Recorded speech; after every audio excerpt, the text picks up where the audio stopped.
Hello again, everyone. Edwin Learnard back once again. In this YouTube astrological segment, I am going to be talking about the transit of Venus in Gemini. Well, I think the first thing I find interesting, of course, with this is that when Venus transits Gemini, it's making its transition from Venus transiting Taurus. And when Venus transits Taurus, people in love are really not it's not about being verbal, being articulate.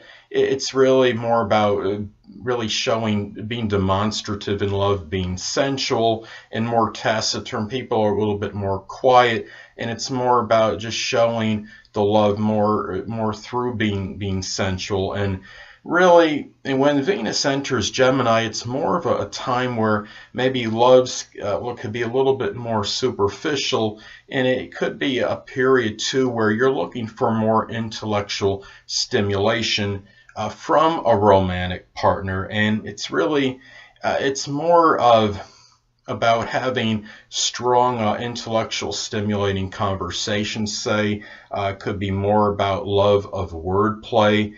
And this is a time too where you may feel maybe being more inquisitive than usual, and really having a love of asking questions and getting answers from them. And the desire for knowledge could be very strong during this time, and you might feel like it's just something you really need strongly. And during this period too, as I stated before about superficial romances, it could be a period. I mean, in 2017, okay, Venus is going to transit Gemini from July 5th, 2017 to July 31st, 2017. Of course, that is during the summer.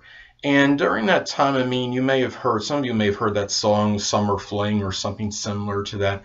And and this could be about having, maybe a lot of people collectively might be having more superficial flings and romantic interludes, and ones that aren't very deep and don't last very long. I mean, for people that are unattached mainly is what I'm saying.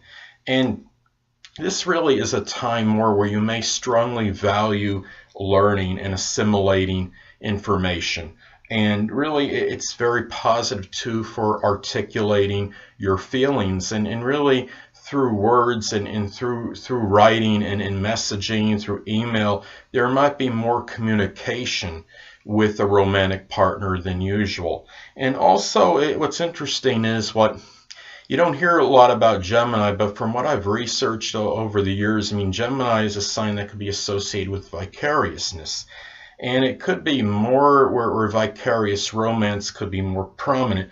Romantic interludes of another, like your own, like you're living through, basically, you're living through maybe somebody else's romantic interludes, basically, more during this period than many other transits. And it's like a romantic interlude of another is maybe seen like your own somewhat. And I think that could be a little bit more prominent during this transit than perhaps a lot of other transits.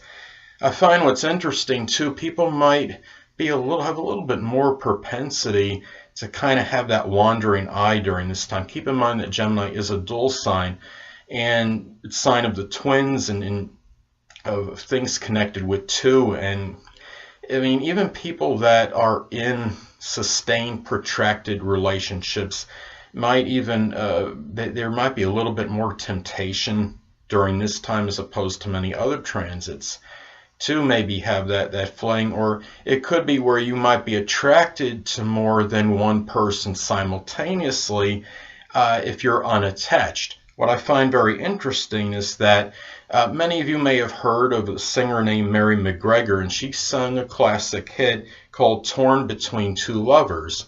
And interestingly enough, I looked up her birth data online. They don't have her time of birth. It's not available.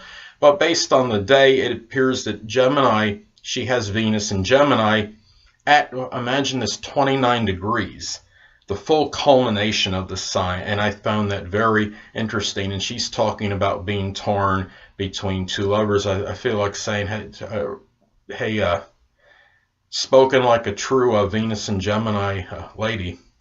But I found that very interesting. And this could be a time where you strive for a lot more communication and romance, and really a period too where if you're interested, like say you're into board games, for example, this might be a time where you might be more interested in games that are mentally challenging, such as chess, haiku, Othello, or Scrabble. Scrabble, of course, is connected with words and forming them, and this could be kind of, to me, that seems like a Gemini type of game. And also, too, it could be a period where, like, even kid, what I find is interesting is Venus being in Gemini from July 5th, 2017 to July 31st, 2017. I think during this time you may have a number of kids going to summer school, and during that time, interestingly enough, they might actually find, you might find more of those kids enjoying their really the things of a scholastic nature, even though I'm sure there's many that of course wouldn't, for obvious reasons. And another thing too is this could be a time of perhaps like people that are in communication fields could be very auspicious for them, because Venus is not just about love and romance. Of course, it's about money as well. And if you're like somebody that's an author, a writer, a journalist, it could be a more prosperous period, perhaps, or even if you're just in a general communication field. I mean, you could be, that could, and that's a wide divergence of things. It could even be like, software developer, computer repair person. If you're a computer repair person, say, maybe it's a time where you might generate and stimulate more business than usual. So, and also keep in mind that Venus is about values as well.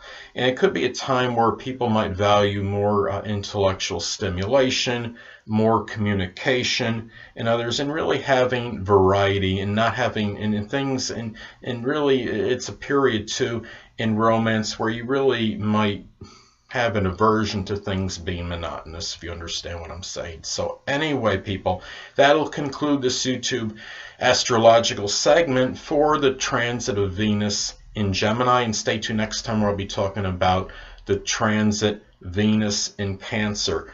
Two things I want to get with you on before I head out. Firstly, the stars may impel but do not compel. And secondly, never isolate any single astrological element, aspect, planetary placement, position, configuration, influence, or what have you, and make an analysis of a person, astrologically speaking, based on this alone, because astrologically speaking, the person is the sum of all their components in their natal chart and not just one. Until next time, people, stay well.